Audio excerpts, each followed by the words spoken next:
All right, good morning. We'll go ahead and get started. I'm going to first lead us off thanking the St. John Fisher staff. It's our last day of camp. It's been a successful camp, and the support we get up here is unmatched around the league, and so certainly appreciate the staff here, the coaching staff as well, for allowing us to the time and space while they are trying to get their work done and have a successful season as well, and also the Bills staff. It doesn't just take a group of coaches or players. It's our support staff. It's IT, equipment, and I'll probably leave some out here. I mean, the business side, and ticketing and all of it. It's a great team effort up here to pull this off, and the way we do it at such a high level. So, and I know most of them will be working hard for several more hours today to break camp the right way and get us back successfully to Orchard Park. So we appreciate that. A lot to focus on in the short term here and getting to the next phase and Saturday and everything. But have you thought long term at all? Is St. John Fisher a part of the future long term in training camp? Yeah, I mean, I'll just discuss next year. I would love to come back next year. I think it's great for our organization in a lot of ways, and this is, like I said before a few minutes ago, it's a first-class operation up here, and we're treated the right way, and it's a chance also for us to connect with our fans around this area as well. Brandon had floated the idea way back at the Combine that maybe down the road you just flip-flop each year. Come here one year, stay in Buffalo the next year. Is there anything to that? Is that a possibility that you would consider, or do you just like being away, like you said? Yeah, I think this is a pretty consistent location for us, and I think consistency is important with our team. So I know even my first year here, I think the narratives were out there. You know, McDermott doesn't like going away to camp, or doesn't like this location, that location. I love this location, and I love going away to camp. So, we'll just take it one year at a time. Have you deciphered playing time yet for your starters on Saturday? Can you give us an idea? Yeah, but I mean, Josh is not going to play, and we'll take it on an individual basis from there.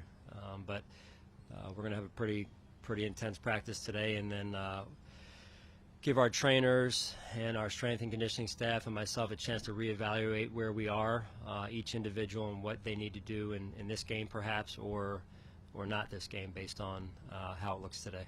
Frank yesterday, I believe, suggested that Matt Ryan's going to play a quarter.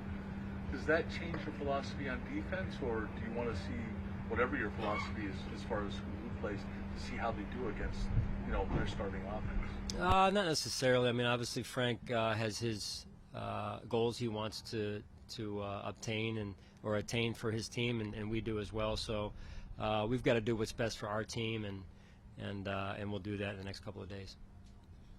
Sean, albeit the preseason, but just to get out there and have a game again, how special is that? Yeah, it'll feel good. It's what we do. I spend most of the spring and summer at my kids' games and watching them perform and watching their coaches coach, and now it's time for us to do our thing. So it feels good. How does the lens of your evaluations change in preseason games compared to what you see on the practice field? I mean, we got a little taste of it the other night in the red and blue scrimmage, which is part of the reason why we do it, and just trying to get a feel for who can take what they've done in practice and transfer it to a game-like, a game-like atmosphere, and so that'll be the lens that we view the preseason game through, at least one lens, to see who can do that, and if any of those players struggled the first go around, seeing how they grew from that red and blue scrimmage till now. It's been about a week since Jordan Poyer's injury. How is he trending, and is there a timeline? You mentioned Jordan. Is that what Jordan Poyer? Yeah, I think from what I hear and talking a little bit with Jordan as well, he's trending in a good direction. With Tre'Davious, does he have to play game action in your opinion, or how much do you think he needs on-field work before you'd be comfortable with him returning to game action? Yeah, I mean, Tre'Davious is a veteran player. On one hand, on the other hand, he hasn't been out there. So, we're just taking it one day at a time right now. Sean, what's the Terrel Dodson update? He was in practice last 2 days. Yeah, he's still sore. You won't see him out there much or at all today, and I think the game is also a question mark at this point. yeah, I mean, it's overall muscle soreness. So. Coach, what is your overall assessment from the start of training camp to today? You got 2 hours, or I mean, no, it's I really, Mookie, I really feel strongly that we had a good camp. The players have been focused. We've gotten some really good work done. They've competed, yet at the same time, I think we've practiced smart most of the time, which is an important trait of good teams, where you can learn how to practice together even when you're not in full pads and take care of one another, so we can get our work in but also remain fresh when and where we need to be fresh. So again, that's part of the reason why we're breaking today. Is this is new for me, and quite honestly, I never thought I'd do this, but I really have been impressed by the way the guys have come together as a team and started to gel up here, but also put in the work on the field. Just, moving up our departure a little bit here, a couple hours or so, yeah. So. Yesterday in practice, at one point we saw Matt Barkley kick, we saw Micah Hyde kick, and Dawson Knox, and Case Keenum was holding, and it looked like just kind of a fun moment in a long camp. But it's hard for me to believe that you don't have some sort of reasoning behind doing something like that. Is that the case? Is that an emergency type situation? Yeah, Coach Smiley, our special teams coach, did a great job of. I mean, you're going to need that possibly at some point. I think we saw that from an opponent this past year, in fact, where I think their kicker pulled a muscle maybe in pregame warm-ups, and so you want to be prepared for that moment if and when it comes. Who's the guy after watching those three kick it? We may need to have another tryout. That didn't look too. I mean, they got between the uprights, which is the goal. I get it, but it wasn't very pretty. I don't think when Dawson lined up, he had some pressure on him because he was the third guy, and the other two had already made it. And I looked at him, and I'm like, he's got high tops on, and so it's kind of when you think about kicking a ball, you got that flexion and pointing the toe is not. You don't see soccer players wearing high tops. So, but he did a good job. All of them did. Sean, I remember back at the draft, after you guys took Terrel Bernard, talking to you about how much it stood out, how smart he was, and how smart he's got to be to play multiple positions. Leslie was talking about getting him kind of up to speed on all those during camp.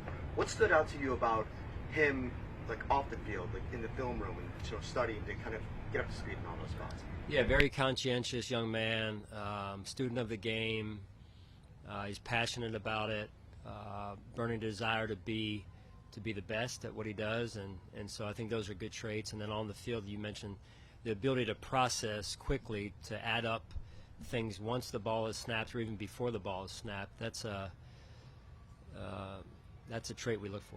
What would you say is the hardest key, especially for a young linebacker, to read when he's out there? Is it the pass coverage aspect? Is it where the running play is going? What do you think would be the hardest key for him to figure out? Yeah, I mean, the closer you play to the line of scrimmage, the quicker things are, and the more things are thrown at you faster. It's like going from the middle of the field to playing goal line, and goal line things are even goal line reads, diagnoses are even faster.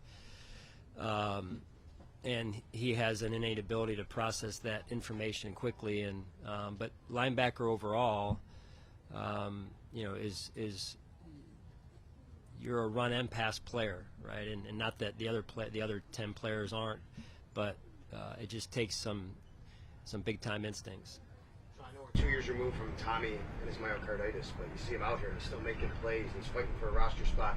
Just a guy like that, what does that speak to kind of his character and work ethic to still be out here doing that? Yeah, fun to watch him make those 2 big plays yesterday, and then you saw the reaction of his teammates. Well, that was awesome to watch, and I also saw some of you guys smiling and then writing down in your notepads, and on the film I had to rewind it a couple times. And I think he threw the ball into the fans, which is also pretty fun to watch. So, yeah, that's a great story. He's worked his butt off to get back to this and playing well like he is. I think this is confirmed, but is Ken upstairs? Like he'll call the game from there. I think he left some question about that. Yeah, we're going to try some things out in the preseason. That being one of them. He was upstairs for the scrimmage back in Buffalo there, and we'll see where it goes from there. It's that's that communication. That's why part of the reason why we do what we do in practice is the communication, and we've got somewhat of a new staff, so we want to make sure that's ironed out the right way. On Austin practice today, and does he have a chance to play Saturday? I will not practice much today, maybe a little bit, and we'll see what his status is for the game. A strong camp overall, but is there anyone that had a particularly big jump this year? Probably too early to tell right now. Overall, I just feel like some of the young guys have impressed. Some of the veterans that have not been with us before, I think, have impressed and also adopted to the way that we do things, and also adopted to their new teammates, and so I think that's been good. And but just on the whole, I feel like I'll just keep it at that for now, really. That offensive line taking another step forward and playing all together. Are you feeling like Spencer and Roger going to continue to increase their playing today, or how do you do that group now? Yeah, because they're coming off the injuries they are coming off of. We're going to monitor it today. They'll get a little bit more today, with the goal of, again, getting back to full continuity with that group, which is important. I love the fact that we've worked guys in and out all the way up until this point, but we do need to, at some point, and I feel like we have this conversation every camp, at some point settle it down and settle into some roles there. Is it close to that point where you feel like you have to settle it? We're getting there. Yeah, we're getting there. But again, with those two not fully healthy yet, or not fully back yet, I can't say we're there yet. Von Miller's been kind of upfront about being a recruiter for you guys. It seems like in some ways he's kind of continued that, at least on social media. What do you make of that? Of him kind of reaching out to guys he knows around the league and telling them Buffalo's a great place to be? Yeah, I mean he's a good salesman, good recruiter, whatever you want to, what label or job title you want to put on him. I think he's also a good football player, and he's been really good to have around. I mean, you see it at practice. Guys are learning from him, but he stays open to the conversation of what they may have done before, they being the players around him. And I just really appreciate the way he's integrated himself into what we do in the Buffalo culture and the community as well, from what he did a few days ago with his outreach. From a larger organizational perspective, to have a guy like that, a future Hall of Famer, to A, want to come here, and then B, want to tell other people around the league to come here, what do you think it says about how far along this program is in your 5 or 6 years here now? Yeah, I mean that's what good people do. I mean when you have good people and you surround yourself with good people, you got a chance to become something every season. And I would say that we're seeing some of the fruits of that hard work. And but at the end of the day, it's we're out here trying to get better, and every season it's kind of its own deal. So we'll see where we go this season.